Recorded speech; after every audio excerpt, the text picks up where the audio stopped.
उस निर्देश पे ही हम काम करेंगे। पार्टी का सबसे पहले हमारे राष्ट्रीय अध्यक्ष का जो है वो उनका निर्देश है कि पहले हमको बूथ को मजबूत करना है।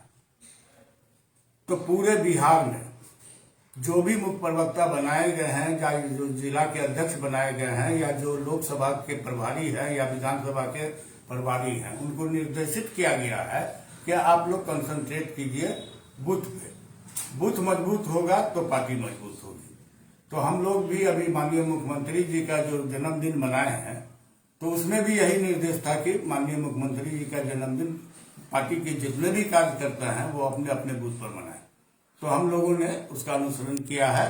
अपने 1 मार्च को अपने बूथ पर माननीय मुख्यमंत्री जी का जन्मदिन विकास दिवस के रूप में मनाया। अभी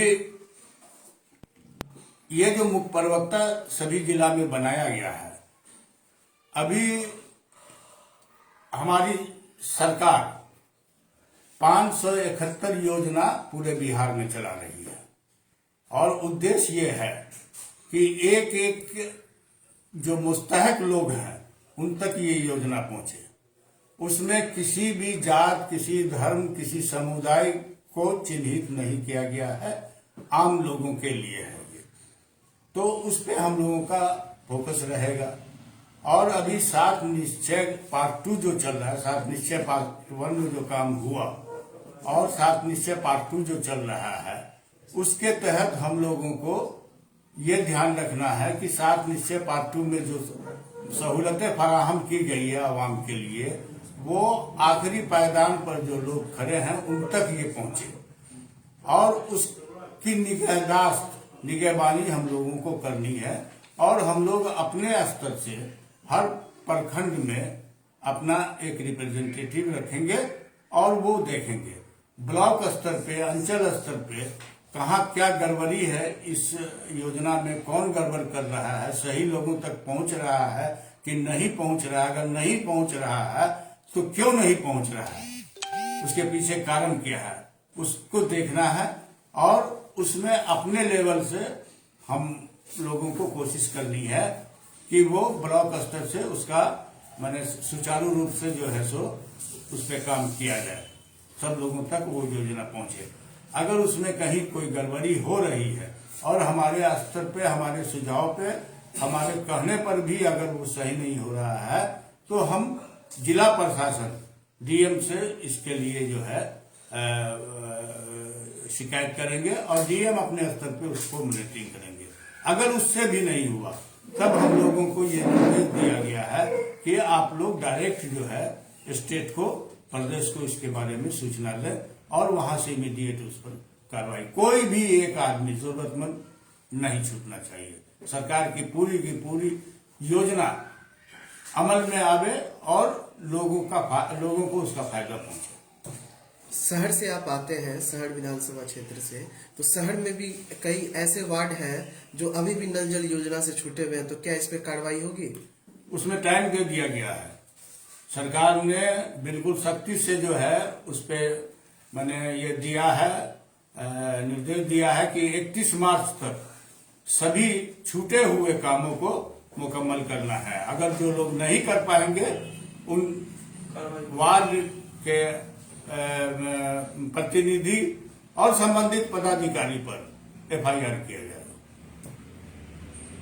7 निश्चय पार्ट 2 की आपने चर्चा की, उससे इतर बिहार में रोजगार का भी मुद्दा है और आप मिथिला से बिलोंग करते हैं, तो मिथिला में भी कई ऐसे उद्योग हैं जो बंद पड़े हुए हैं, जैसे चाहे अशोक पेपर मिल को ले लें या फिर रैयाम चीनी मिल को। तो क्या आप अपनी पार्टी से मांग करेंगे इनको खोल करके रोजगार का एक साधन पैदा किया जाए? उसमें मांग करने की कोई आवश्यकता नहीं है, चूंकि हमारे मुख्यमंत्री जी के निगाह में सभी है और उसके लिए उद्योग विभाग में जो है एक काबिल मंत्री बनाया गया है और शाहनवाज हुसैन को ये जिम्मेदारी दी गई है। और शाहनवाज हुसैन बहुत ही अज़्म के साथ ये कर रहे हैं कि हम बिहार में उद्योग का जाल बिछाएंगे। जो जो बंद पड़ी मिले हैं, किस वजूहात से बंद है, उस वजूहात को देख करके उस पर जो अमल दरामद किया जाएगा। और दूसरा मैं ये कहना चाहता हूं नेता प्रतिपक्ष से, नेता प्रतिपक्ष इन दिनों दिमागी तौर पे बीमार चल रहे हैं। उन्होंने झूठा वादा कर करके 10 लाख नौकरी का यहाँ के नौजवानों को गुमराह किया और गुमराह करने के बाद उनकी हिमायत हासिल की और उनको लगा कि हम सरकार बनाने जा रहे हैं। एक वक्त ऐसा भी आया कि उनको लगा कि हम बिल्कुल मुख्यमंत्री बन रहे हैं और उन्होंने अपने तौर पर बिहार का डीजीपी, बिहार का चीफ सेक्रेटरी, बल्कि सारे सेटअप को वो कागजी तौर पे जो है सो तैयार कर चुके थे।